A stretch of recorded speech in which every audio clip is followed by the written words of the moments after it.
तर नमस्कार, जय महाराष्ट्र मित्रांनो. पुणे जिल्ह्यातील पुरंदर तालुक्यामध्ये सरकारने एक योजना काढली जी आहे आंतरराष्ट्रीय विमानतळाची.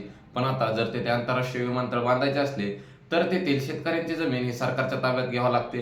पण त्यासाठी तेथील ग्रामस्थांचा, तेथील शेतकऱ्यांचा पूर्णपणे विरोध आहे. यामुळे सरकारने त्यांच्यावरती लाठीचार्ज तसेच गुन्हे दाखल केले आहेत. पण आता तेथील ग्रामस्थ काय म्हणत आहेत हे आपण बघणार आहोत आजच्या व्हिडिओमध्ये. आंदोलकांवर पोलिसांकडून लाठीचार्ज देखील झालेला आहे. यामध्ये काही नागरिक देखील जखमी झाले. आज आपण कुंभारवळण या ठिकाणी आलेलो आहोत. आपल्या बरोबर काही ग्रामस्थ आहेत. आपण ग्रामस्थांची बातचीत करणार आहोत. काय सांगाल, तुमची काय मागणी आहे नक्की? आमची मागणी हेच आहे की आम्हाला विमानतळाला जमीन द्यायची नाही. कारण आम्हाला ती पैसे घेऊन करायचे काय? आम्हाला आमची पोरं बाळ पिढ 10 पिढ्या इथून माग जमिनीत वायवटा नाही. आम्हाला वाटलं काय कमी आलं लग्न करायचं ते एखादं तुकडं विकता येते. सगळी जमीन विकून करायचे काय यांना? आणि पोरांचं वाटोळ करायचे का पुढच्या रीती? असं आहे, आम्हाला जमीनच द्यायची नाही विमानतळाला.